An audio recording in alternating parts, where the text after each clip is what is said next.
Bonjour à tous et à tous et bienvenue au 30e partage scriptural. Donc, je m'appelle Donald Ravron.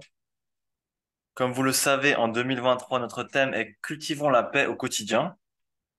Donc, nous parlerons donc particulièrement aujourd'hui de la gratitude qui s'appuie et soutient qui s'appuie sur l'humilité et soutient les efforts pour pardonner et recevoir le pardon.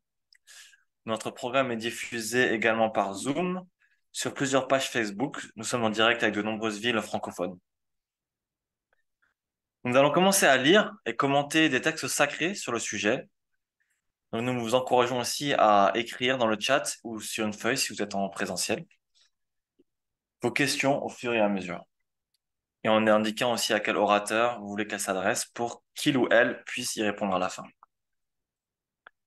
Donc, notre première lecture, euh, avant de commencer également, nous voulons aussi garder dans notre cœur toutes les victimes des conflits actuels en Israël et Palestine, également en Ukraine et en Arménie. Et un communiqué sera aussi effectué, qui sera distribué.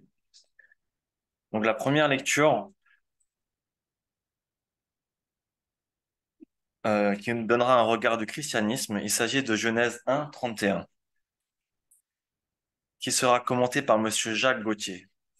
Il a été professeur de théologie à l'université de Saint-Paul d'Ottawa. Poète et essayiste, il a publié 80 ouvrages, dont une cinquantaine en spiritualité. Donc je vais lire ce passage. Genèse 1, 31. Et Dieu vit tout ce qu'il avait fait, et voici, cela était très bon. Donc la parole est à vous, Monsieur Jacques Gauthier.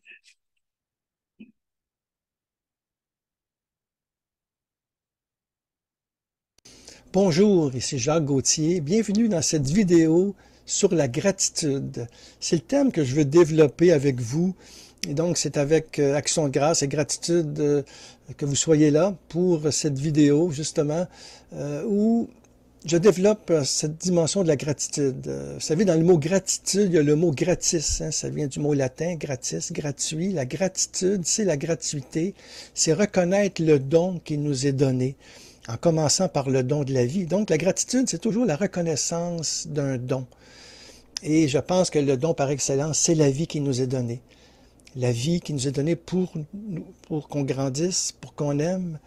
Et donc, c'est une responsabilité à vivre.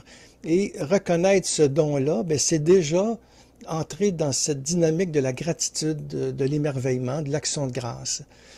Et le mystère de la création aussi est objet de gratitude. Et dans la Bible, il y a un très très beau récit, d'ailleurs au début de la Genèse, où on raconte comment Dieu créa l'univers. Tout au début de la Genèse, Dieu crée l'univers, crée la lumière, le firmament, les plantes, les luminaires, le jour et la nuit, les oiseaux, tous les animaux, on voit ça. Et à la fin, l'homme et la femme. Et au sixième jour, Dieu exulte de gratitude et s'émerveille de l'œuvre de son amour, comme s'il nous invitait à rendre grâce avec lui. Puisque nous sommes créés à son image et à sa ressemblance, nous sommes des êtres de relation aussi, qui sont ouverts à la reconnaissance, à la gratitude. Et justement, dans Genèse 1, verset 31, il est écrit « Et Dieu vit tout ce qu'il avait fait, et voici, cela était très bon. » Alors, cela était très bon, c'est aussi cela était très beau. La bonté est belle et la beauté est bonne. Et c'est pour ça que nous avons à vivre justement cette gratitude devant tant de beauté, devant aussi tant de bonté. Il y a deux verbes dans la gratitude qui reviennent souvent, c'est remercier et s'émerveiller. D'abord, la gratitude, c'est une vertu. C'est une vertu qui se cultive à chaque jour, comme toute vertu d'ailleurs. Pour vivre la patience, pour la douceur, bien, c'est en faisant des actes de patience, des actes de douceur, c'est en pratiquant, justement, en faisant un effort aussi pour vivre la patience, la douceur, qu'on devient patient, qu'on devient doux. Mais la même chose pour la gratitude. Hein? Ça se cultive chaque jour, ça. C'est une habitude à acquérir et c'est en faisant des actes de gratitude qu'on l'acquiert. Nous l'acquérons vraiment en nous exerçant à voir le bien qui se manifeste autour de nous, et il y en a plein. Et la gratitude nous incite à dire merci pour les bienfaits reçus de la part des autres ou de Dieu. Malgré la présence du mal dans le monde, nous le savons, le mal est là, le mal existe. Nous savons aussi que la souffrance est là. Mais malgré ça, il y a toujours un côté, un beau côté qu'on peut voir et rendre grâce pour ce côté-là. Il faut reconnaître quand même que nous sommes beaucoup plus enclins à nous plaindre, vous êtes comme moi, mais en tout cas, de ce qui nous manque qu'à remercier Dieu pour ce que nous avons. Nous avons cette tendance-là en nous. Donc, c'est tout un défi de vivre la gratitude.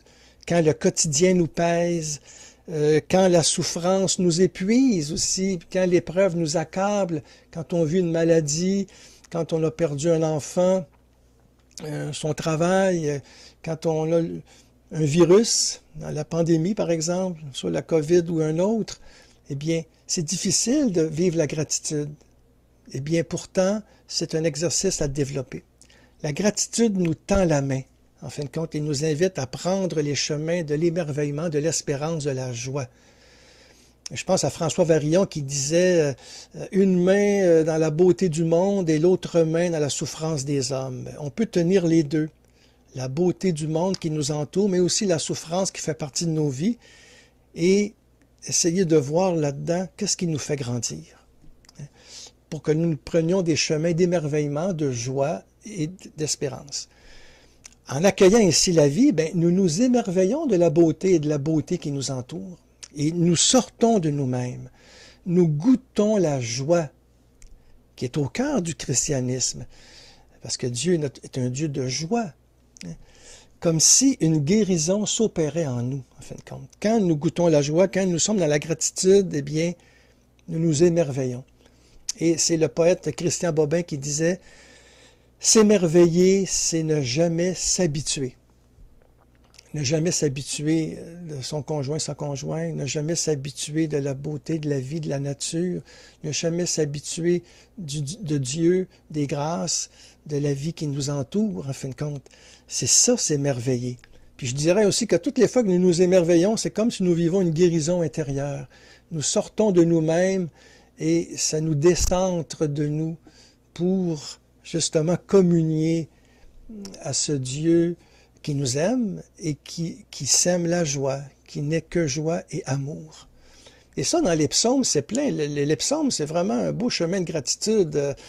On le voit dans la Bible, la gratitude traverse toute la Bible, mais dans les psaumes, principalement, on le voit que deux fois, on bénit le Seigneur, ô mon âme, n'oublie aucun de ses bienfaits. Le Seigneur est ma lumière et mon salut, de qui aurais-je crainte? En lui toutes mes sources, louez le Seigneur, tous les peuples, louez-le tous les pays, fêtez-le. Le Seigneur qui nous sauve, le Seigneur qui, par son bras puissant, nous fait traverser les épreuves. Mais tout ça, c'est la gratitude. Et les psaumes, c'est une belle école de gratitude. En réalité, c'est la prière. Et dans sa catéchèse du 20 mai 2020, le pape François montre que la prière est étroitement liée au sentiment d'émerveillement et qu'elle ouvre la porte à l'espérance. Le pape François, il dit dans cette catéchèse, « La prière t'illumine, elle illumine ton âme, elle illumine ton cœur, elle illumine ton visage. Même dans les périodes les plus sombres, même dans les périodes de plus grande souffrance. » Et oui, la prière nous ouvre à la gratitude. La prière nous rend doux et humbles de cœur comme Jésus, en fin de compte. Et la vie, c'est un don de Dieu qui nous aime. C'est important d'en prendre conscience.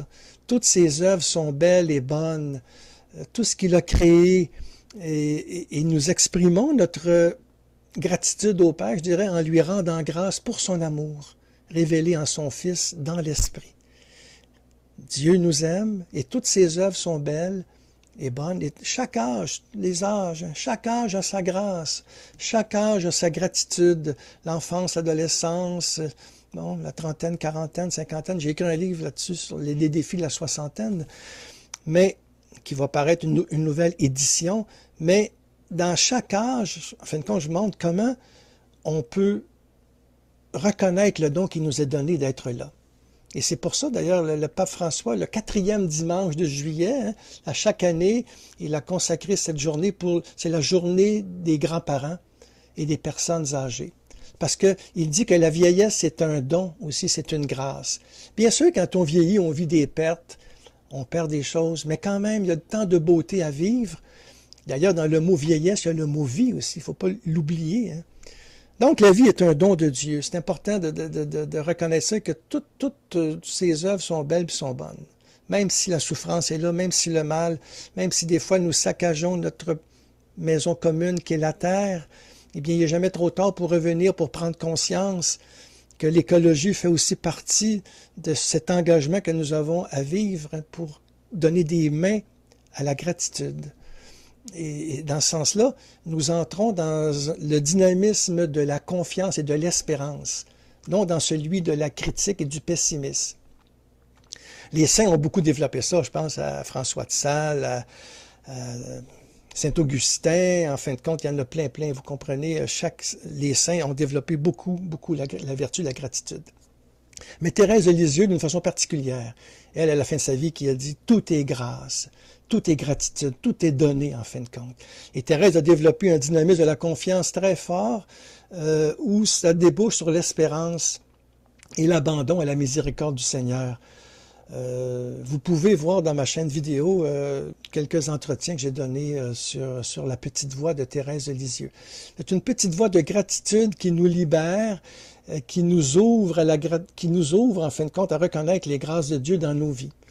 Et Thérèse est très sensible à voir que Dieu a soif d'être aimé et que souvent il ne rencontre que de l'ingratitude de la part de ses enfants. Donc ne soyons pas ingrats, mais reconnaissons tout le beau, le bien que Dieu fait en nous et autour de nous. Même si, comme je vous l'ai dit, que le péché existe, que le mal est là, que la souffrance aussi, eh bien Dieu est plus fort que tout ça, hein? D'autant plus qu'il a vaincu la mort, le Christ, par sa résurrection. Le chemin qui nous invite, comme je vous l'ai dit tout à l'heure, à vivre la gratitude, à développer ce sentiment-là, c'est la prière. La prière profonde, en fin de compte, comme l'oraison intérieure, qui développe cet esprit de gratitude. Et encore là, vous avez dans ma chaîne YouTube toute une retraite de 8 entretiens de 30 minutes chaque sur l'oraison. Qu'est-ce que l'oraison? L'oraison chez la petite Thérèse, l'oraison chez Thérèse d'Avila, l'oraison chez Jean de la Croix, le Père Caffarel, parce que l'oraison, la prière profonde, en fin de compte, développe cet esprit de gratitude où nous remettons librement notre vie entre les mains du Seigneur. Et on le voit dans les évangiles, en fin de compte. Jésus, c'est là, il puise dans la prière profonde de son cœur la force pour proclamer la bonne nouvelle. On le voit dans Saint Marc, chapitre 1, verset 35. Jésus se leva bien avant l'aube, il sortit et il se rendit dans un endroit désert, et là, il priait. Et il parcourut toute la Galilée, proclamant l'Évangile dans leur synagogue et expulsant les démons. On le voit, Jésus qui vit la gratitude, Jésus souvent qui va s'exclamer « Père, je te loue, je te bénis d'avoir caché cela aux sages et de l'avoir révélé aux tout petits. »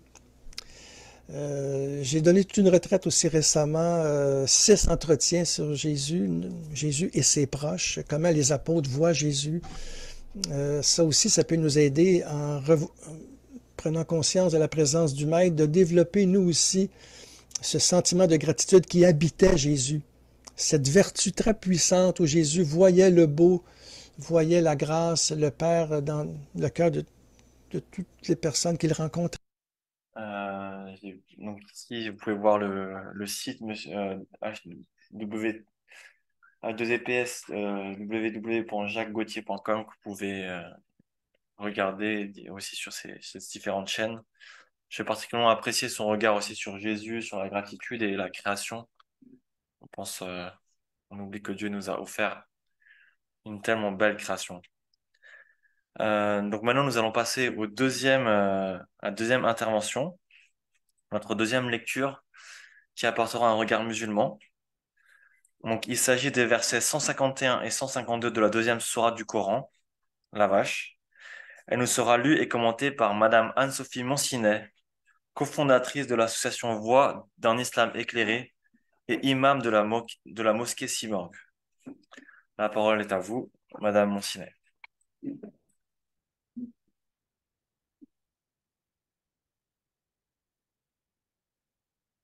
Merci, bonjour à tous. Alors tout d'abord, je suis ravie d'intervenir ici. Merci beaucoup pour cette invitation. C'est la deuxième fois pour moi ici, donc c'est un plaisir. Alors, je vais donc commencer par lire le verset sur lequel que je vais commenter juste après. Donc, Sourate 2, versets 151-152, traduit ici par Denise Masson, qui nous dit: Nous vous avons envoyé un prophète pris parmi vous. Il vous communique nos signes, il vous purifie, il vous enseigne le livre et la sagesse, il vous enseigne ce que vous ne saviez pas. Souvenez-vous de moi, je me souviendrai de vous. Soyez reconnaissants envers moi, ne soyez pas ingrats envers moi. Soyez reconnaissant vient de la racine arabe shakara, qui signifie le fait d'être reconnaissant, la gratitude, le remerciement, mais aussi le fait de louer, le fait de faire des actions de grâce dans l'objectif de remercier. Être reconnaissant vis-à-vis de Dieu, ça se manifeste donc par des actions de notre part, comme par exemple la louange. On peut aussi trouver d'autres formes d'expression de cette gratitude sous la forme du sacrifice. On a par exemple le jeûne du mois de Ramadan, qui est un sacrifice. Et quand on regarde les versets qui évoquent ce jeûne, on s'aperçoit que le Coran va nous donner les modalités pratiques du jeûne, donc le temps de jeûne, ce à quoi il faut s'abstenir pendant la période de jeûne, ainsi que l'origine. Donc pourquoi on jeûne ce mois, donc, puisqu'il s'agit donc du mois de la révélation du Coran. Mais au niveau des significations, des bienfaits spirituels, le Coran ne dit pas grand-chose. Ce qui veut dire que ça va être aux pratiquants, aux cheminants spirituels, d'expérimenter quels sont les bienfaits du jeûne à travers cette pratique-là. Mais il y a quand même une petite indication qui est donnée dans le Coran, c'est que un des sens du jeûne, ça va être justement d'être reconnaissant, ça va être la reconnaissance, la gratitude. Le Coran nous dit dans la sourate 2, il vous appartient de parfaire ce nombre, donc le nombre de jours de jeûne, et de magnifier Dieu de vous avoir guidé, puissiez-vous être reconnaissant. Alors comment manifester cette reconnaissance vis-à-vis de Dieu? Comment remercier Dieu pour la guidance qu'il va nous offrir tout au long de l'année? Une des choses que l'on peut donner, c'est justement ce sacrifice. Le sacrifice ici du plaisir gustatif corporel, du désir de nourriture, le sacrifice de notre eau, de notre graisse que l'on offre en quelque sorte à Dieu pour montrer notre amour pour lui. Et le Coran déplore à plusieurs reprises le manque de reconnaissance de l'humanité. On a beaucoup d'exemples. Par exemple, dans la sourate 34, bien peu nombreux sont mes serviteurs reconnaissants. Pourtant, et même si ça ne doit pas être une motivation, on peut trouver un intérêt à la gratitude.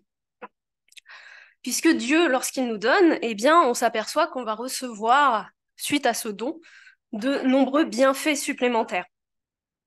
Et dans la racine du mot shakara, on a aussi cette idée-là, qui va au-delà du sens premier du remerciement et de la gratitude, puisqu'on a l'idée de l'accroissement, de la fructification, l'idée d'une plénitude, et l'idée aussi de devenir généreux. Ce qui veut dire qu'être reconnaissant envers Dieu, ça va accroître nos bienfaits matériels, spirituels, et ça va renforcer notre capacité à être reconnaissant et à donner. Ce qui veut dire que c'est en fait tout un état d'esprit ici qui se joue, qui a été assez bien décrit par l'intervenant précédent, et vous allez voir que mon intervention va rejoindre énormément cela, puisque la gratitude, ça va être la première porte à l'optimisme. Ça va ouvrir à la capacité au don et aussi à la patience. Puisque tout n'est pas don aussi dans la vie, il y a aussi les épreuves, les difficultés, et là, évidemment, la gratitude est beaucoup plus difficile, et c'est normal, et donc la seule porte dans laquelle on va pouvoir s'engouffrer, ça va être la patience. On a une tradition prophétique, donc les hadiths, les paroles rapportées par le prophète Mohammed, dans lesquelles le prophète a dit « Comme est merveilleux l'état du croyant, toute chose est un bien pour lui. » Mais cela n'est vrai que pour le croyant. Lorsqu'il reçoit une facilité, il se montre reconnaissant et cette facilité est alors un bien pour lui. Lorsqu'il éprouve une difficulté, il fait preuve de patience et cette difficulté est alors un bien pour lui. La gratitude crée aussi un état de dépendance vis-à-vis de Dieu. Nous avons besoin de lui. La réciproque n'est pas vraie, puisque Dieu, par contre, est autosuffisant.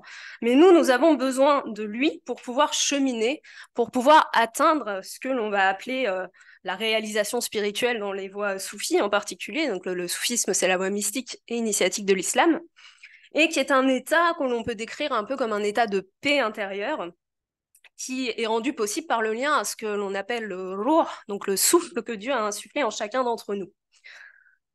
C'est cet état de paix qui est incarné par le terme islam. Islam signifiant le fait d'entrer dans la paix. Et c'est donc l'objectif ici, normalement, de tout musulman qui s'investit dans son parcours spirituel. Ibn Arabi, qui est un grand métaphysicien et soufi du XIIIe siècle, nous dit à ce sujet: tu as besoin de lui pour qu'il ne voile pas ta conscience, afin que tu le reconnaisses dans toutes les grâces qu'il t'accorde. En ce sens, Dieu dit à Moïse: Moïse, remercie-moi par le véritable remerciement. Moïse dit alors: Ô Seigneur, comment pourrais-je le faire? Ce à quoi le Seigneur répondit: lorsque tu pourras voir la grâce qui procède de moi, tu m'auras remercié par le véritable remerciement. Et Ibn Arabi conclut de cela que ce véritable remerciement, c'est justement un remerciement qui est lié au savoir, à la reconnaissance. Et on a ici ce jeu de mots entre la reconnaissance qui est la gratitude et la reconnaissance qui est le fait de reconnaître notre origine divine. Puisqu'évidemment, l'un ne va pas sans l'autre. Alors on peut se demander de quoi être reconnaissant, pourquoi être reconnaissant. Ça a été dit précédemment, Dieu nous a créés, il nous a donné ce dont nous jouissons au quotidien. Oublier notre créateur revient en quelque sorte à oublier notre origine divine et ça ouvre la porte à l'ingratitude. Et c'est pour ça que le Coran va très fréquemment nous demander de prendre conscience de tous les dons que Dieu nous offre et d'en être reconnaissant. Alors il y a énormément d'exemples, j'en prendrai un dans la sourate 16 qui nous dit: Dieu vous a fait naître du ventre de vos mères, dénués de tout savoir. Il vous a donné l'ouïe, la vue, l'intelligence. Puissiez-vous être reconnaissant. Donc toutes ces choses qui vont de soi, auxquelles on ne pense pas forcément, puisque c'est en nous, notre corps, c'est le fonctionnement même du corps, et bien tout ça vient de Dieu et tout ça est un don. Et ces dons de Dieu, ils sont tellement nombreux que le Coran déclare, dans la sourate 16, si vous comptiez les bienfaits de Dieu, vous ne sauriez les dénombrer. Vraiment, Dieu, très recouvreur et très rayonnant d'amour. Donc tous ces dons sont en fait pour nous un support de méditation. Et c'est pour ça que le Coran va les évoquer sans cesse. Le Coran ne va pas simplement évoquer les dons qui concernaient directement le prophète Mohammed ou directement les premiers musulmans. Il va aussi revenir volontairement sur tous les passages de vie des prophètes précédents, en reprenant les grandes étapes de leur parcours pour montrer, entre autres, tous les dons qu'il a pu déployer en tout temps. Et Dieu nous invite à faire de même. Il demande à chaque croyant de proclamer aussi les dons qu'il reçoit individuellement. Dans la sourate 93, en nous disant, tout simplement, proclame le bienfait de ton Seigneur. Proclamer les dons de Dieu, bien sûr, ne vise pas à s'en enorgueillir, mais ça vise tout simplement déjà à en prendre conscience, à se rendre compte de ces dons, à percevoir la chance que l'on a de bénéficier de ces grâces divines. Ça peut aussi aider d'autres personnes à prendre conscience des dons qu'elles reçoivent, ou des personnes qui, au contraire, sont dans des épreuves qui les accablent fortement et qui, pour leur donner un peu d'espoir. Dans notre passage que l'on commente aujourd'hui, le verset va mettre l'accent sur un autre type de don qui est celui de l'envoi d'un prophète. Donc ici, on parle dans le verset du prophète Mohammed qui a été envoyé, en insistant sur cette idée que ce prophète a été pris parmi les Arabes. Donc ils ont ici une double bénédiction. Ils ont à la fois auprès d'eux un prophète qui les accompagne, qui va leur expliquer les enseignements du Coran, et ce prophète vient de chez eux. Ce qui leur donne une opportunité pour pouvoir approfondir particulièrement cet objectif, aller vers cet objectif de la réalisation spirituelle, d'atteindre cet état de conscience, cet état d'être et d'union à l'unicité divine. Et en cela, le prophète va purifier, nous dit le verset. Donc il nous purifie, il purifie notre âme, c'est zakikoum ici, il purifie notre nefs en arabe, qui désigne l'âme, pour pouvoir rendre cette âme conforme à notre ruh, notre souffle divin. Et donc, les prophètes, c'est pas propre au prophète Mohammed, tous les prophètes ont cette mission, en fait, d'aider nos âmes à retrouver l'origine divine qu'elles ont oubliée. Bien évidemment, ça ne s'adresse pas que aux Arabes de l'époque, ce verset, puisque le Coran a une vocation universelle. S'il a été révélé dans un contexte précis, c'est avec cette idée que le livre, l'écrit, doit perdurer. Et c'est pour ça d'ailleurs qu'on insiste beaucoup sur l'idée que l'islam est une religion du livre, le Coran est central, avec cette idée que le texte va traverser les siècles et toucher aussi différents contextes, donc ce qui veut dire que ces versets, ils nous parlent à nous directement. Et on le voit par un exemple très clair ici avec le début du verset qui nous dit « Nous vous avons envoyé un prophète pris parmi vous ». Le parmi vous en arabe, fikoun, ça peut se traduire aussi par en vous. Nous vous avons envoyé un prophète en vous. Alors ça peut paraître étrange puisque le prophète Mohammed, évidemment, n'est pas littéralement en nous, mais chaque musulman qui approfondit sa relation avec son prophète, bien sûr je parle ici de relation spirituelle, il vit cela, ce lien avec le prophète Mohammed qui du coup est en lui et l'accompagne dans son cheminement spirituel pour l'aider à comprendre en profondeur le Coran. Et vivre son islam en suivant les enseignements du prophète, eh bien ça nous relie forcément à cette présence qui est en nous. La présence de Dieu bien sûr, mais un lien spécifique avec le prophète Mohammed. Et en cela, le prophète continue à nous enseigner et à purifier notre âme. Et je terminerai par la suite de ce passage de verset 152 qui est aussi très importante puisqu'elle nous donne une modalité de reconnaissance. Pour justement vivre ces enseignements du Coran et purifier notre âme, Dieu nous dit dans le verset 152 « Souvenez-vous de moi, je me souviendrai de vous ». Ici en arabe, c'est le terme zikr qui signifie le fait de se rappeler, de se souvenir, mais aussi le fait d'invoquer et de mettre en présence. Ça a donné son nom à une pratique qui est très présente dans les milieux soufis, donc on appelle le zikr tout simplement, qui consiste à répéter, donc avec un chapelet, à haute voix ou intérieurement, ce que l'on appelle les attributs de Dieu ou les noms de Dieu ou les qualités de Dieu, c'est-à-dire tous les qualificatifs que Dieu utilise pour se nommer lui-même. Donc le patient, le sage, le miséricordieux, etc. Et l'objectif de cette pratique de la répétition, c'est de faire émerger justement en nous ces qualités divines, parce qu'elles sont aussi en nous hein, à travers le souffle que Dieu a déposé en nous. Et c'est une pratique qui nécessite une grande concentration. C'est la clé hein, de cette pratique, ça sert à rien si on n'est pas concentré. Alors c'est valable pour toutes les pratiques, mais d'autant plus pour celle-ci, puisque c'est cette concentration qui nous met en présence de Dieu, et c'est le sens du mot zikr. Et cette mise en présence, eh bien, elle est l'expression la plus aboutie de la gratitude, puisqu'elle va exprimer notre reconnaissance suprême en reconnaissant consciemment le divin et en nous unifiant à notre Créateur, c'est ce que nous disait Ibn Arabi tout à l'heure. Et donc de la même manière que la gratitude entraîne une largesse des dons de Dieu sur nous, eh bien le souvenir de Dieu va entraîner immédiatement son regard sur nous.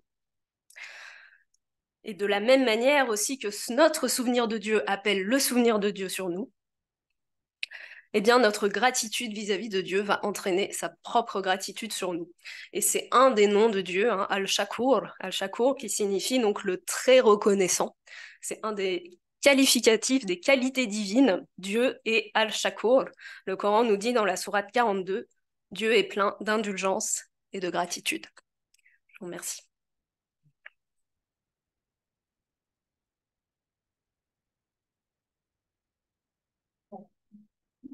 Merci beaucoup, Madame Monsinet. Les dernières paroles résument bien le texte, que Dieu est plein de gratitude. Et aussi, j'ai bien aimé l'image de on sacrifie notre corps pendant le Ramadan pour montrer à Dieu que notre gratitude.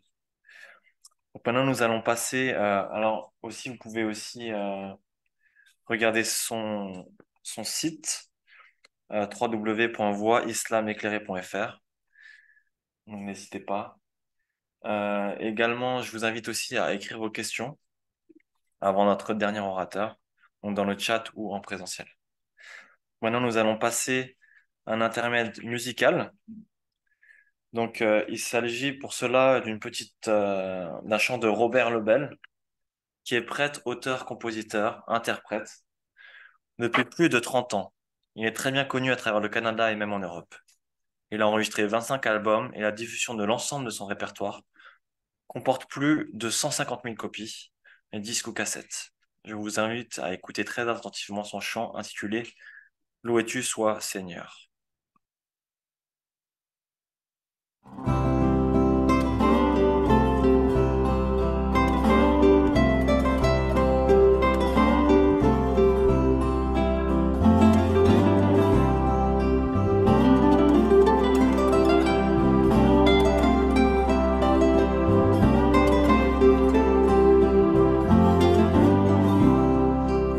sois-tu Seigneur pour chaque créature. Et tout d'abord, Messire, mon frère le soleil, qui montre ta splendeur à toute la nature et fait de sa chaleur la joie de nos réveils. Loué sois-tu Seigneur pour notre sœur la lune, si calme et si fidèle, compagne de la nuit, pour nos sœurs les étoiles, qui sont aussi chacune si belles et si radieuses en ton ciel infini. Si belle et si radieuse en ton ciel infini.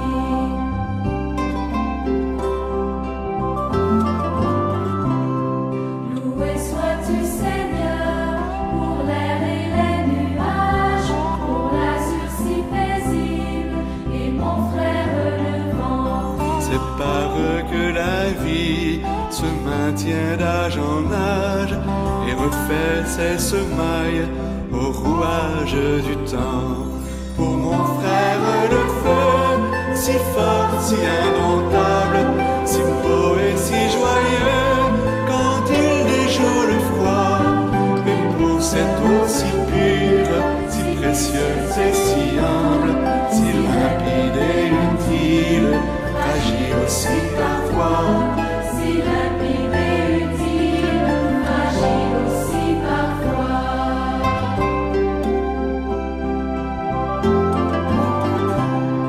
Loué sois-tu Seigneur pour notre ami la terre, qui multiplie ses fleurs et donne tant de fruits. La terre est notre sœur, mais surtout notre mère, qui nous porte sans cesse, nous aime, nous nourrit. Loué sois-tu Seigneur pour les gens qui pardonnent et par amour pour toi bénissent l'ennemi. Sois loué pour ces âmes que déjà tu couronnes d'avoir vécu paisible jusqu'au soir de leur vie. D'avoir vécu paisible jusqu'au soir de leur vie.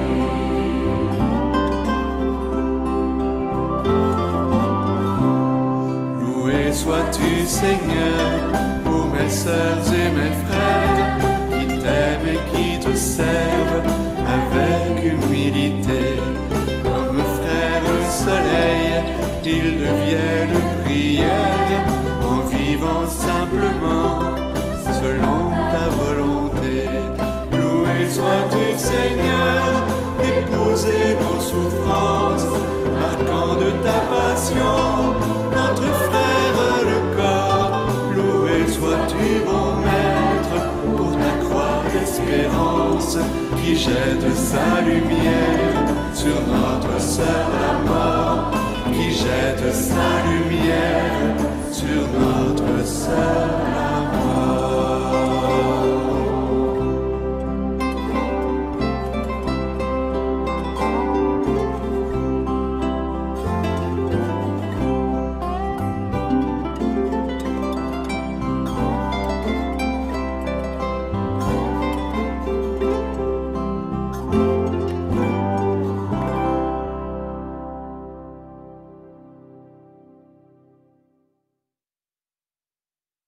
J'espère que vous avez pu apprécier cet intermède.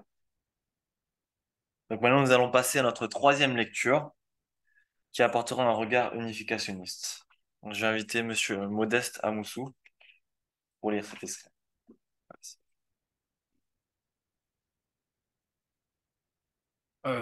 Bonsoir à tous et à tous. La gratitude apporte la fortune céleste. Le pardon ouvre l'esprit des gens et l'amour touche le cœur. Soyons toutes et tous reconnaissants pour tout. Pardonnons-nous, pardonnons à nos ennemis, aimons nos voisins comme nous nous aimons nous-mêmes et travaillons ensemble pour la paix. Merci.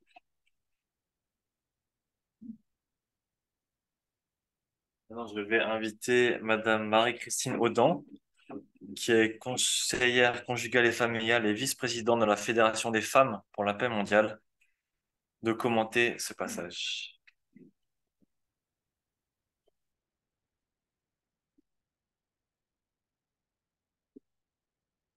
Faut pas applaudir avant. Ça va peut-être être calamiteux comme présentation. En tout cas, je suis très contente d'être avec vous. Je suis très reconnaissante d'être là. Et je dois dire que cette demande de Jean-François pour que j'intervienne aujourd'hui, elle m'a mis au travail parce que il s'est passé beaucoup de choses depuis quelques semaines et j'avais du mal justement à vivre la gratitude. Mais je suis là. Et je suis contente aussi de parler de ce passage parce que en fait, il conjugue ensemble la gratitude, le pardon, l'amour et le travail. Et je note que la gratitude vient en premier, comme si c'était elle qui ouvrait toutes les autres portes. Alors, qu'est-ce qui permet la gratitude? Eh bien, je dois dire que les personnes qui ont parlé avant moi ont tout dit. Je n'ai plus rien à rajouter. Ou peut-être ce que je perçois, tout ce qui a été dit m'évoque, c'est cette importance d'être en pleine conscience de ce que je reçois, de ce qui m'est donné.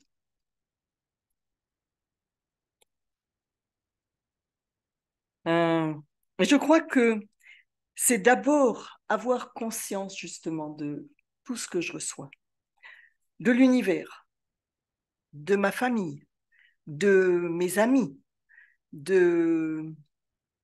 à tous les niveaux. Vivre en pleine conscience. Vous savez, il faut une vie entière à une abeille ouvrière pour fabriquer le miel que je vais mettre dans ma cuillère à café et étaler sur ma tartine le matin au petit déjeuner. Une vie entière. Et quand je prends conscience de ça, eh bien, tout change. Je ne vais pas manger ma tartine de la même façon. Je vais ressentir quelque chose de la gratitude. Et ça, c'est au niveau individuel. Alors, ressentir la gratitude. Mais je dirais que le pas d'après, c'est quand je témoigne à l'autre de ma gratitude envers lui. Alors, vous direz, ça va sans dire, mais ça va mieux en le disant. Souvent, presque toujours. C'est-à-dire, je quitte le mode réception pour donner à mon tour. Et ça, c'est de l'amour. Et peut-être vous serez d'accord avec moi, nous avons tous besoin d'apprendre à exprimer notre appréciation, notre reconnaissance, encore et encore. Et c'est là que l'autre se sent aimé.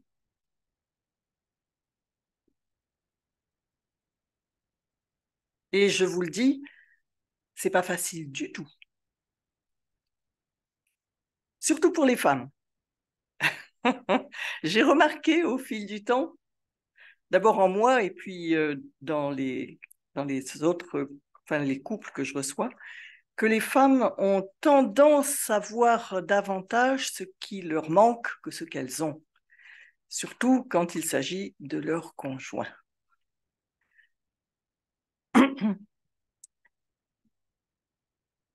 Alors ça, c'est mon champ d'observation, le couple, hein. Mais c'est aussi dans le monde du travail.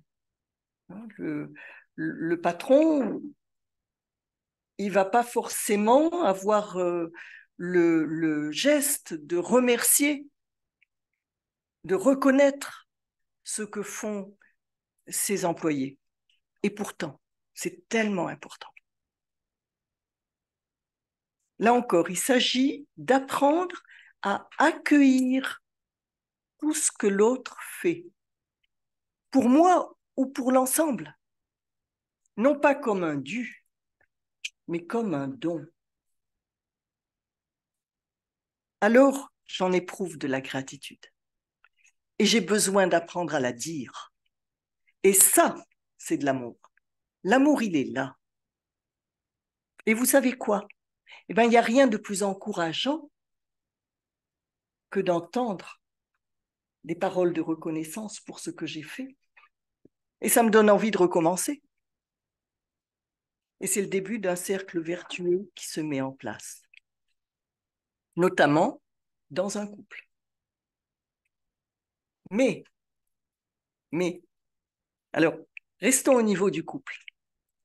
Pour accéder à cette qualité de relation, où chacun ressent et exprime sa gratitude envers l'autre, eh bien, on a souvent besoin de passer par une autre étape, une étape intermédiaire.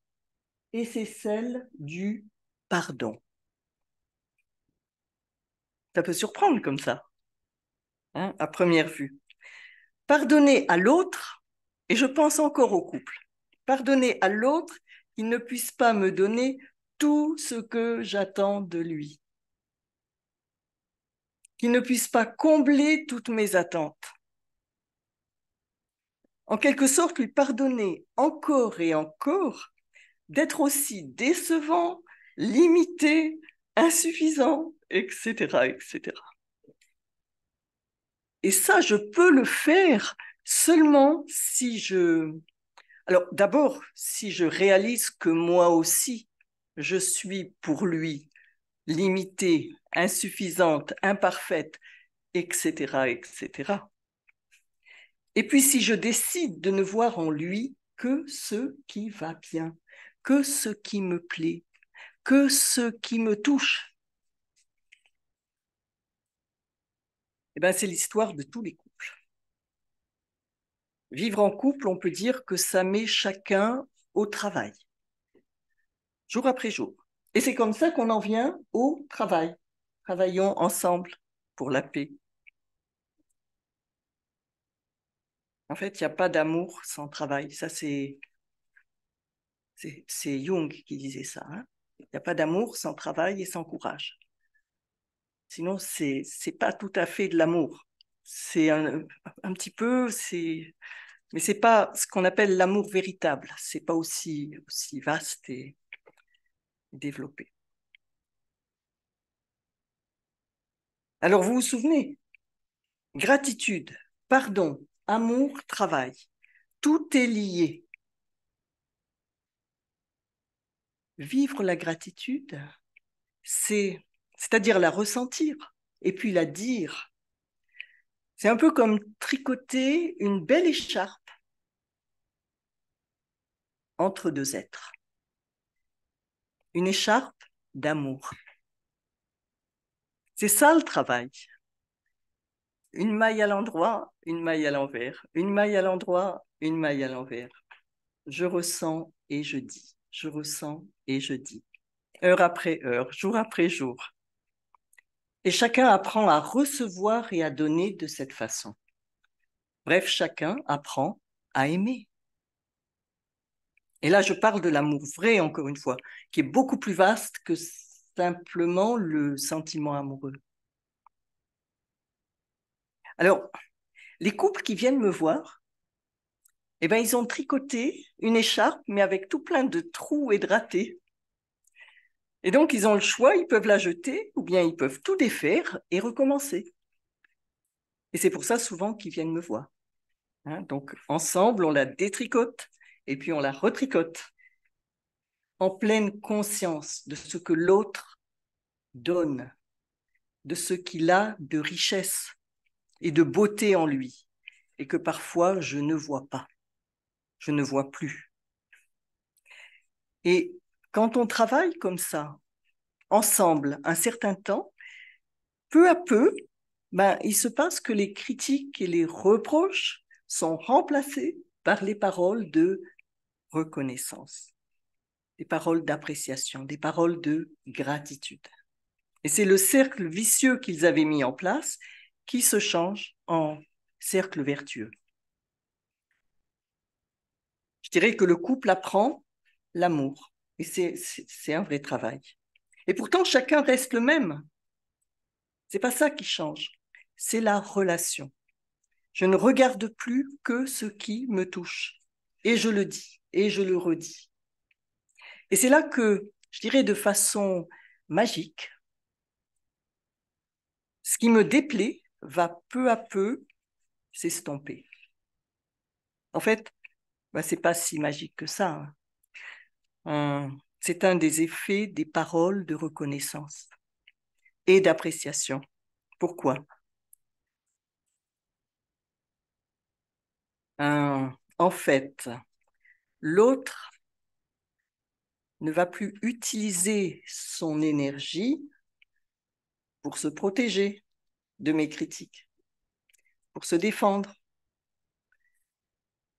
pour justifier, se justifier de mes critiques, de mes reproches. Il va donc utiliser cette énergie pour mieux se regarder lui-même et avoir envie de s'améliorer, parce que cette envie, elle est en nous tous. Et moi-même, si je cesse de le regarder, je vais commencer à me regarder moi. Et de la même façon, réaliser tout ce que j'ai besoin de transformer, d'améliorer, de faire grandir. Parce que petit à petit, je réalise que ma responsabilité, c'est pas de faire changer l'autre, mais c'est de changer moi. En plus, chacun de nous a envie de contenter celui qui reconnaît la valeur de ce que nous sommes, de ce qu'il est, de ce qu'il fait. Alors voilà, gratitude, pardon, amour, travail, tout est lié.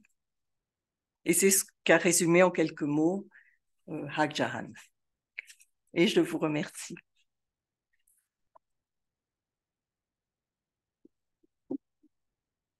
Merci beaucoup, Madame Audin. En tout cas, on a des actions aussi dans le mot gratitude qu'on peut revoir aussi dans le pardon et dans l'amour.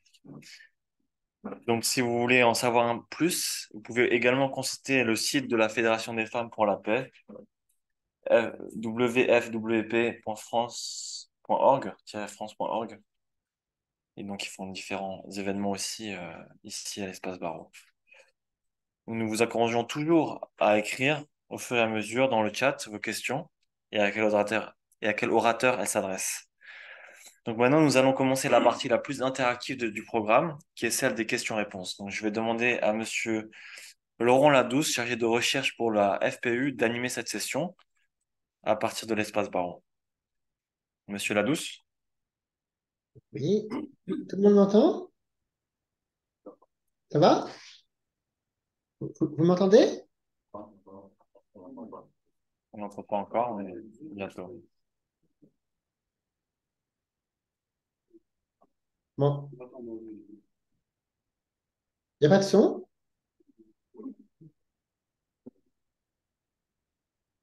On vous entend bientôt. Ouais. C'est bon? Monsieur Awad?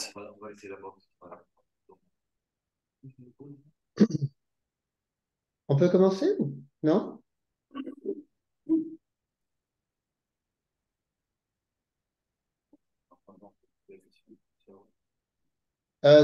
Voilà, on peut ouvrir la question Ok, on peut on va poser donner la session. question à Monsieur Awad. D'accord. Alors, d'accord. Bon, du public alors, d'accord. Ok. Attendez, je vais juste mettre comme puisque vous écoutez. Tout d'abord, je vous remercie les intervenants et tout ce qui a été dit, que ce soit pour le christianisme ou pour l'islam, vous pouvez dire que c'est vraiment bien dit, même pour l'islam. C'est-à-dire que ce qui a été dit pour le christianisme, il est vrai en islam. On ne peut pas retirer un mot de ce qui a été dit. J'ajoute pour le couple, elle a parlé du couple. En islam, on dit celui qui se marie, il a acquis la moitié de sa religion. Tout ça, c'est pour essayer de faire de donner l'avantage à la famille et au couple. Il n'a que la moitié pour finir, pour accomplir le tout. Alors, il a gagné la moitié déjà, voyez. Bon, pour le shukr, c'est encore plus que le shukr pour la gratitude. C'est alhamd. Alhamd, c'est la gratitude. Et on trouve dans la verset de la Fatiha, le premier mot de la Fatiha, c'est la gratitude. Alhamdulillah. Alhamdulillah, c'est-à-dire gratitude envers le maître de l'univers, Dieu. Donc, vous voyez, là, la question, c'est que ce hamd-là, bien entendu, le shukr, il est inclus. Et tout ce que madame a dit, c'est cette métaphore avec l'amour, avec le pardon, c'est véritablement une synthèse de la gratitude. Et je vous remercie.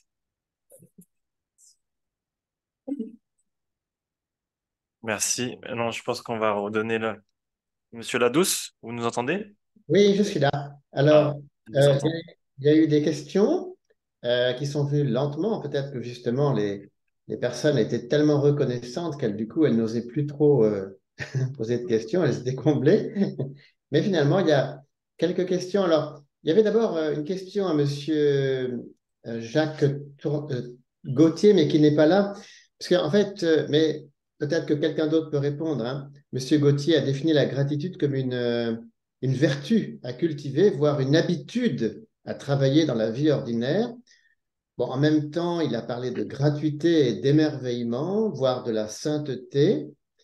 Et donc, la question, c'est quelle est la part de stoïcisme purement humain, voilà, d'efforts que tout le monde peut faire, et puis malgré tout, d'une ouverture au surnaturel dans la gratitude, qui est peut-être je sais pas, un privilège de quelques-uns, voilà. Si quelqu'un veut répondre à cette question.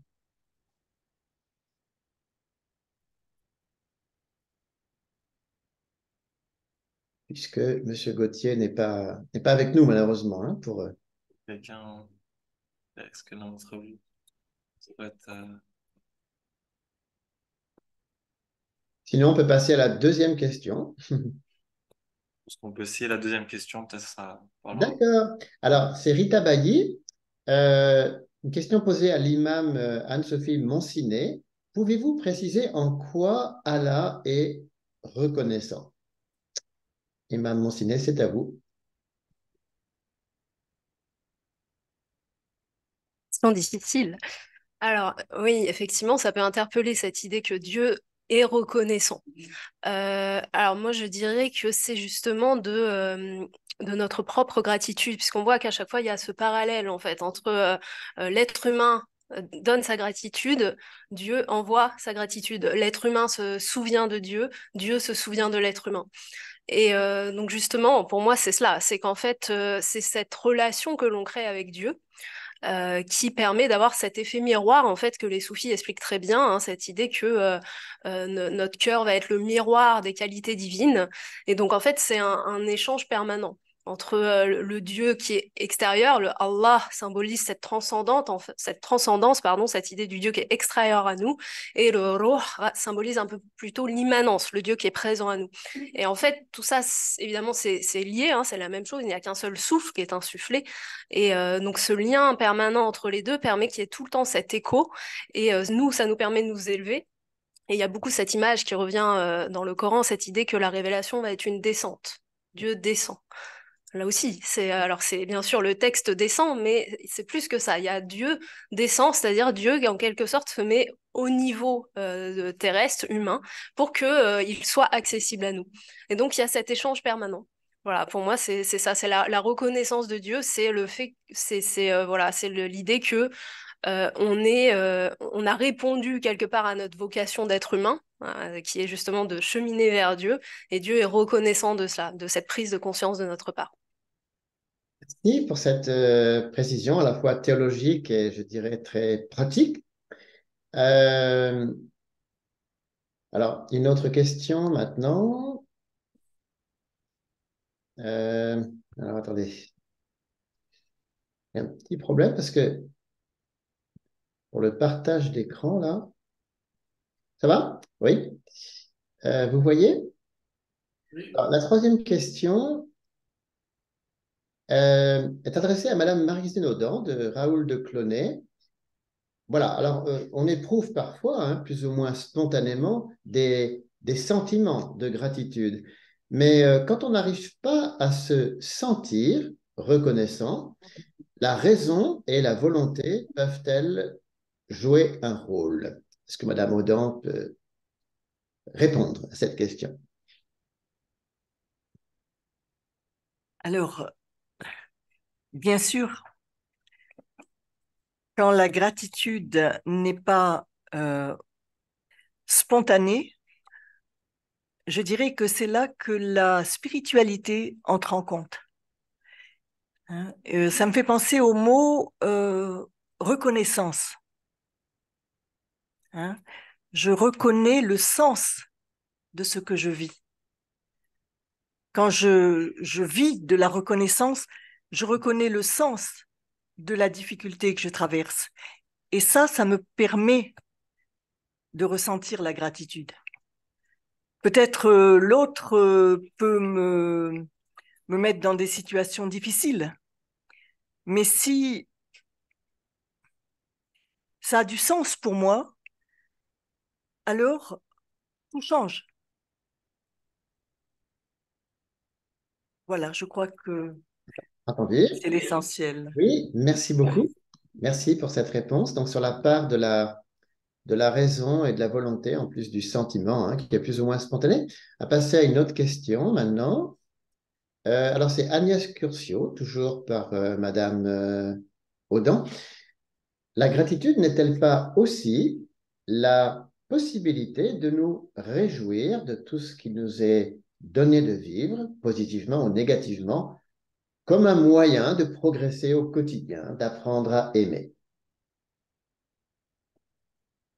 Euh, je suis tout à fait d'accord avec la personne qui vient de proposer cette question. Effectivement, la gratitude, comment dire, c'est un peu ce que soulevait un des conférenciers tout à l'heure. Plus je vis de la gratitude et plus j'en ai, plus je prie et plus la gratitude s'invite dans ma vie. Donc, oui, c'est complètement lié, l'amour, la gratitude et qui me mettent au travail. Entendu? Merci pour ce... Alors, nous avons ensuite des questions qui s'adressent un petit peu à tout le monde. Et ce sera l'occasion, je pense, pour l'imam Anne-Sophie Mancinet de revenir. Monsieur Pierre Lheureux pose la question suivante. Hein. Dialogue et Alliance nous invite à cultiver la gratitude pour bâtir la paix au quotidien. Euh, donc, en quoi la gratitude peut jouer un rôle dans les démarches de réconciliation et de paix? Donc, ça s'adresse à tout le monde, mais peut-être l'imam Mancinet peut répondre d'abord à cette question.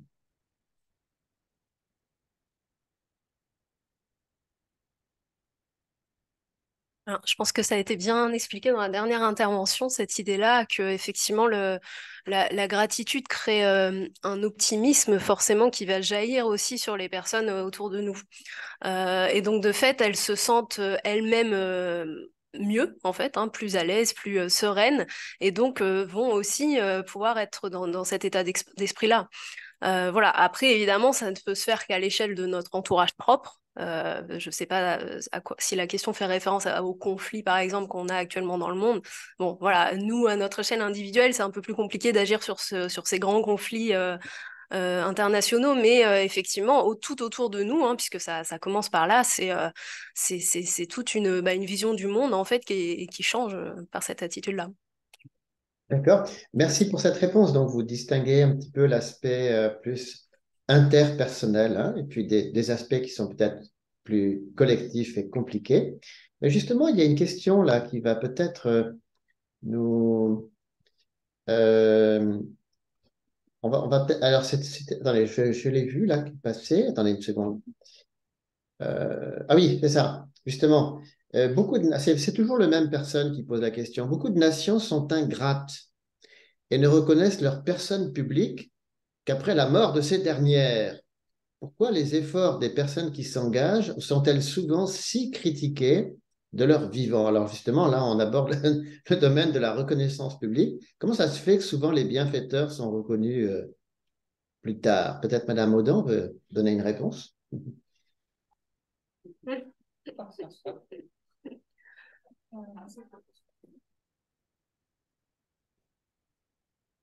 Et peut-être l'imam Monsiné voudra aussi apporter son point. Oui, moi, ce qui me vient à l'esprit, c'est que toutes les personnes qui amènent quelque chose de nouveau, qui amènent quelque chose qui change de l'ordinaire, dérangent spontanément. Et donc, il y a cet élan de rejet. On a tellement d'exemples dans l'histoire, c'est presque quelque chose d'habituel.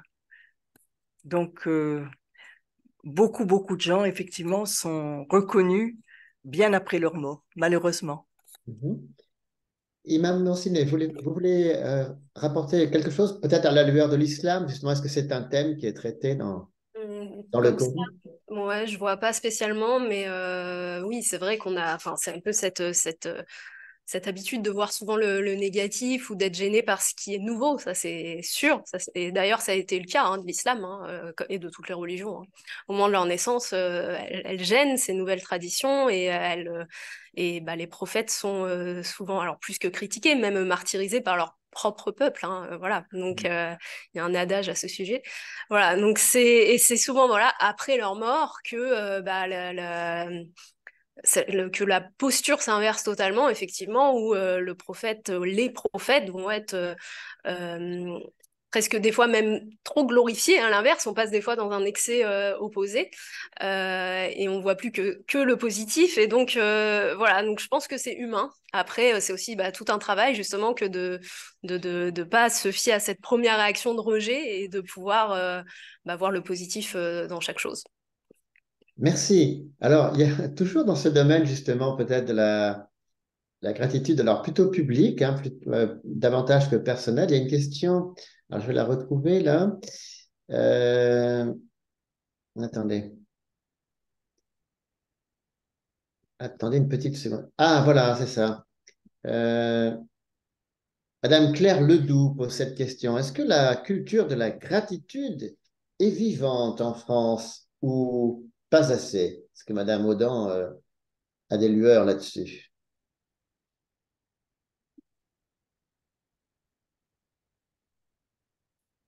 J'aurais tendance à répondre pas assez. Les Français seraient râleurs alors. C'est typiquement français que de râler et de voir ce qui ne va pas plutôt que ce qui va. Bon, c'est une qualité aussi, parce que quand on voit ce qui ne va pas, on cherche à le changer, à l'améliorer. Mais peut-être qu'on a besoin, nous, Français, d'apprendre à voir davantage ce qui va. Mais peut-être qu'autour de nous, il y a d'autres personnes qui voudraient s'exprimer par rapport à ça, non?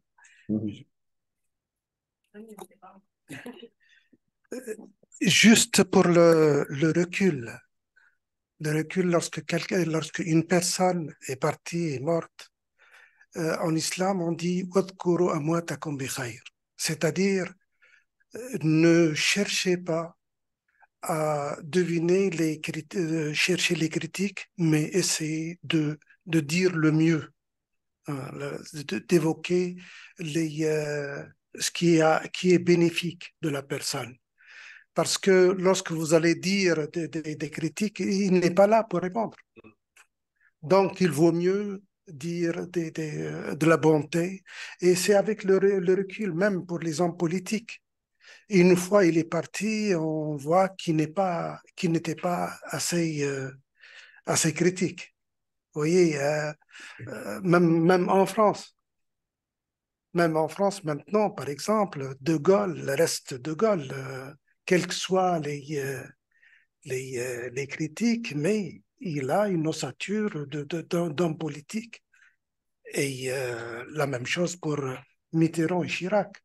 Vous voyez, alors on ne sait pas ceux qui sont en place, qu'est-ce qu'on va dire après, vous voyez. Mais la question, c'est que c'est avec le recul, on essaye d'avoir mieux la personne, d'avoir ce qu'il a fait de bien.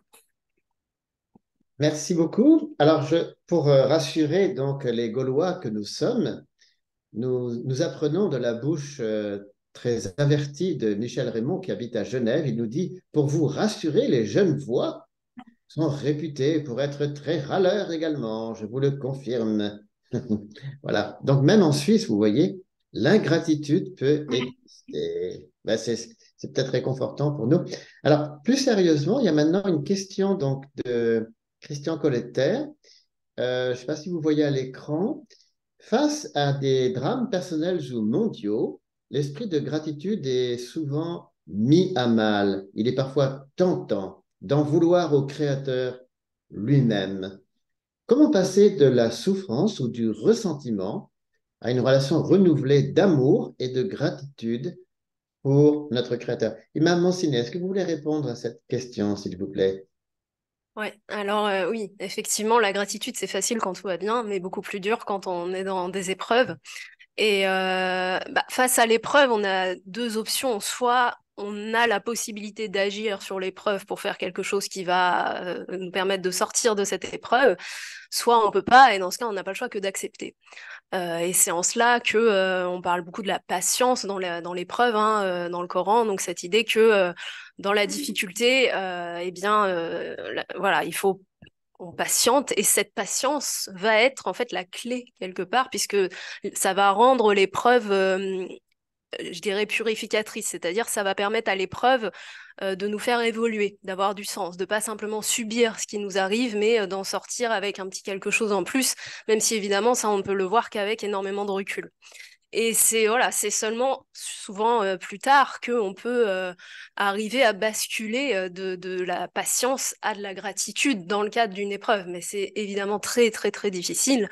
Déjà, si on arrive à, à la simple acceptation, c'est déjà quelque chose d'énorme. Et voilà, c'est déjà cela qui est demandé et qui est attendu et considéré comme étant l'attitude la plus optimale à essayer d'atteindre. Merci beaucoup. Alors, il paraît qu'il y a une personne qui a levé la main depuis longtemps, Madame Reiko Texier, c'est vrai? Reiko Texier, elle est là, elle veut poser une question ou pas forcément? Quelqu'un la voit? Je ne sais pas.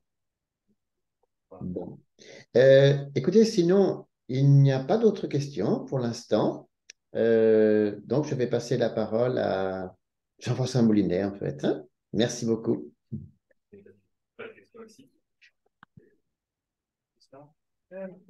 Juste une réflexion. Oui, juste une réflexion qui me vient.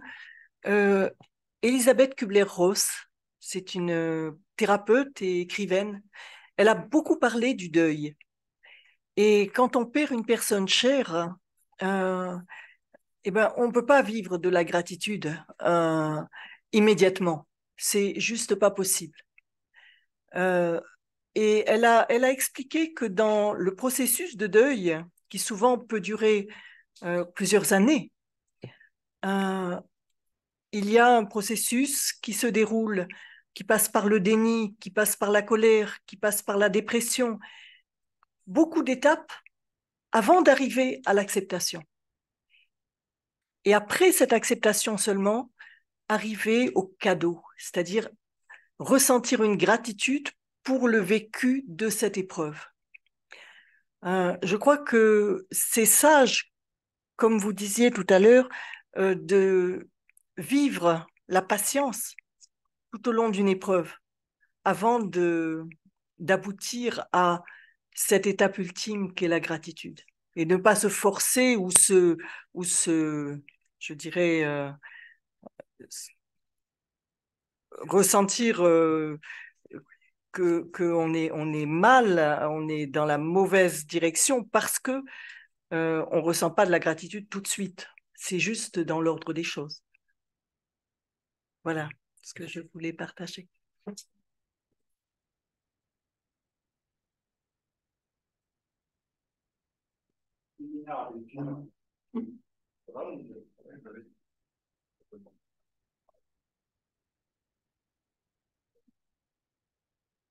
C'est Victoria. Là, ils sont dessous. Oui. Oui, oui, j'avais envoyé ma question dans le chat, mais apparemment ça. Alors c'était dans. Bon, en tout cas, bon. Euh, oui, c'est à notre intervenante musulmane ma question, que j'ai beaucoup apprécié toute l'intervention. J'avais juste un petit point. À un moment donné, elle a dit que oui, que Dieu était autosuffisant. Alors, bien sûr, il n'a pas un besoin fondamental de nous, mais à partir du moment où nous sommes, euh, elle a parlé de notre dépendance par la gratitude, mais comme lui-même a aussi, elle l'a exprimé également, la gratitude envers nous, et donc cela crée en fait une sorte de dépendance mutuelle, c'est-à-dire que le, le lien d'amour que nous pouvons créer par cette gratitude mutuelle, n'est-il pas justement une forme de dépendance pour Dieu qui se livre par son amour? Voilà, c'était ça ma question. Alors, oui, mais disons que pour nous, c'est indispensable. C'est-à-dire que nous, si on n'a pas ce lien avec lui, on survit pas, on déprime, on est... voilà. Alors, je parle de Dieu au sens très très large, hein, pour les personnes qui sont pas forcément croyantes ou qui conceptualisent pas Dieu, c'est, voilà, qu'on appelle ça la conscience ou autrement, qu'importe. Mais c'est cette idée que sans cette énergie vitale, en fait, et cette relation qu'on développe avec le divin, on peut pas en fait, on peut pas continuer. Alors que lui, s'il y a pas, si on n'est pas là, d'ailleurs quand il nous a créés, donc avant, en quelque sorte, on n'était pas là, lui, il perdure quand même. C'est en cela, voilà. Mais après, je suis totalement d'accord avec vous. À part ce petit point-là, s'il nous a créés, c'est aussi parce que il y avait cette envie entre guillemets, hein, c'est-à-dire pour pas dire besoin, mais en tout cas cette volonté de sa part de pouvoir créer, entrer en relation, hein, on a une célèbre tradition qui nous dit que Dieu était un trésor caché et donc il a voulu créer le monde. Voilà, donc pour pouvoir entrer dans cette relation-là. Donc bien sûr. Merci. Justement. D'ailleurs, les 99 attributs de Dieu nous donnent vraiment la réponse à votre question.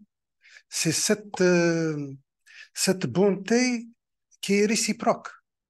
C'est ça le développement de la réciprocité. Dieu est bon pour l'être humain, pour l'humanité, mais l'humanité aussi, elle est là pour donner la gratitude à Dieu. C'est cette réciprocité avec 99 attributs. Merci.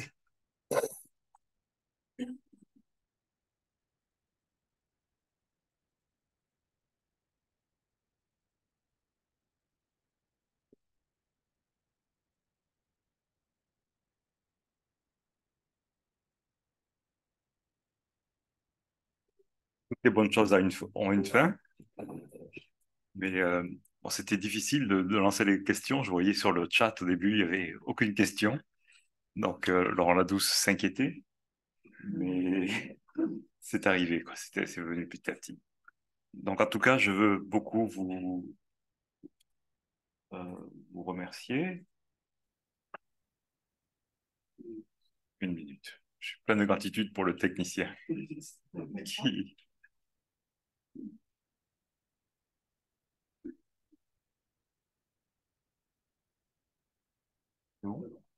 D'accord.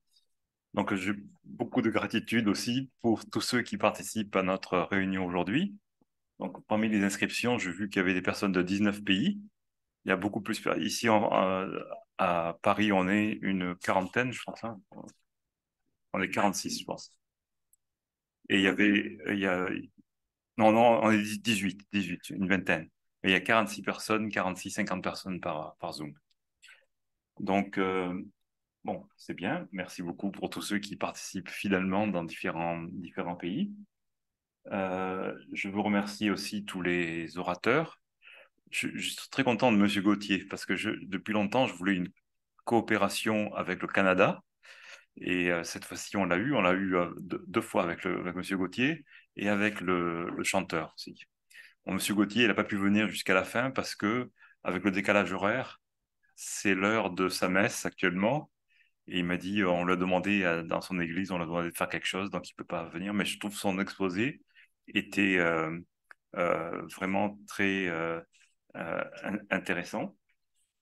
Pour Madame Monsiné, aussi un grand merci pour toutes les paroles du Coran que vous nous avez rappelées.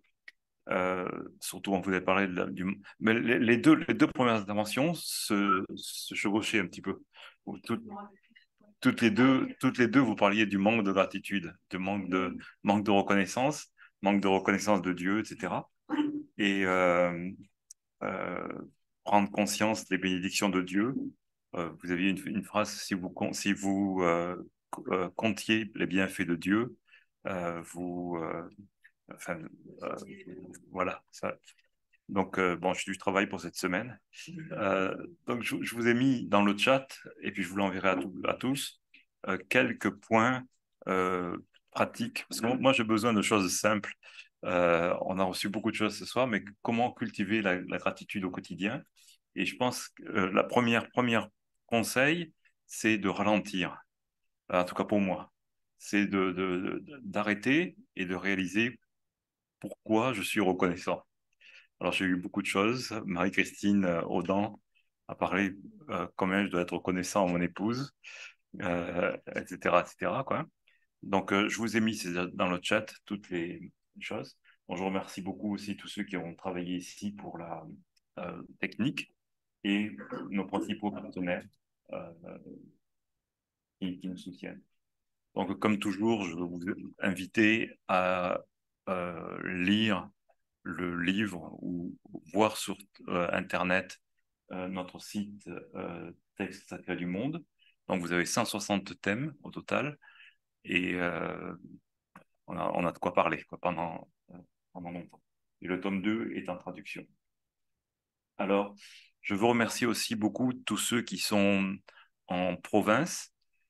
J'ai vu, par exemple, tout à l'heure sur le chat, j'ai vu que dans les Hauts-de-France, ils sont en direct avec nous, mais ils sont à plusieurs dans une pièce, quoi. Donc, dans le Hauts-de-France, ils font régulièrement ce qu'ils appellent des petits déjeuners partage, une fois par mois, je pense, hein.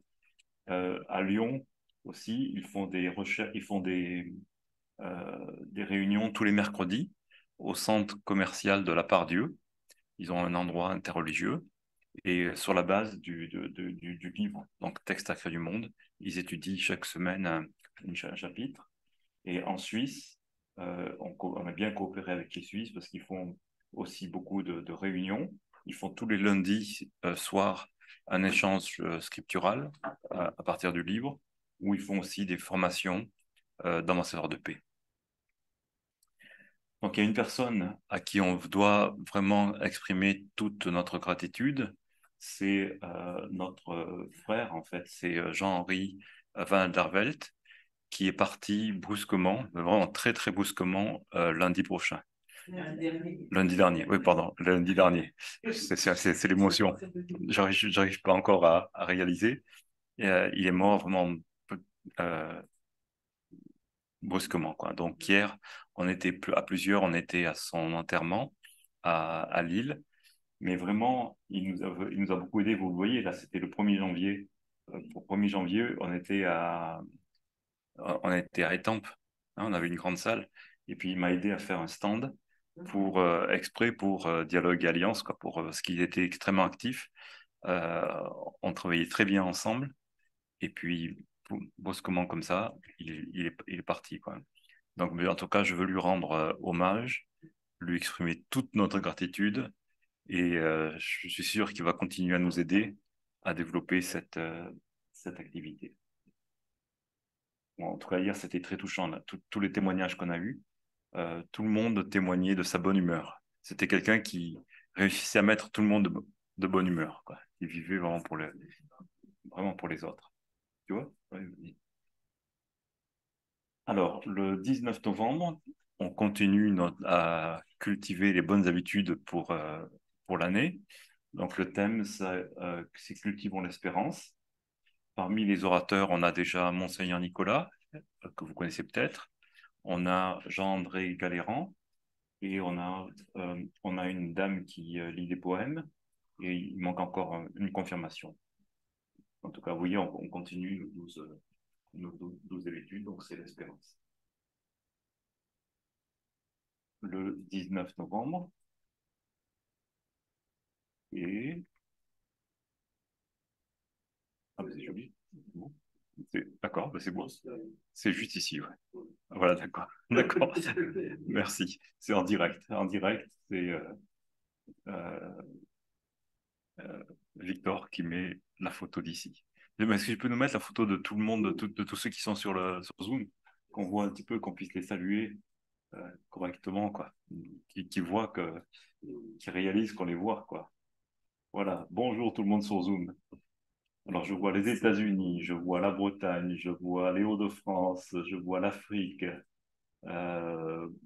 Lyon, je vois le Sénégal, je pense, je vois le Liban. Ouais. Patrick Jouan, Patrick, il est pas loin d'ici. Voilà. En tout cas, merci, les États-Unis. Jean-Marie Bourreau, c'est le centre de la France. Michel Raymond, c'est la Suisse. Voilà. Il y a tout le monde. En tout cas, merci. C'est très touchant à chaque fois de voir tout le monde revenir, quoi. Et nous, ici, à Paris, on va prendre un café, j'espère, hein. Et on le partage spirituellement avec vous, quoi. On partage. Voilà. Et je vous dis donc à la prochaine fois sur le thème de l'espérance. D'accord. Donc j'espère vous voir. J'espère vous voir. Ça sera c'est un très beau thème. Merci beaucoup à toutes et à tous. Merci.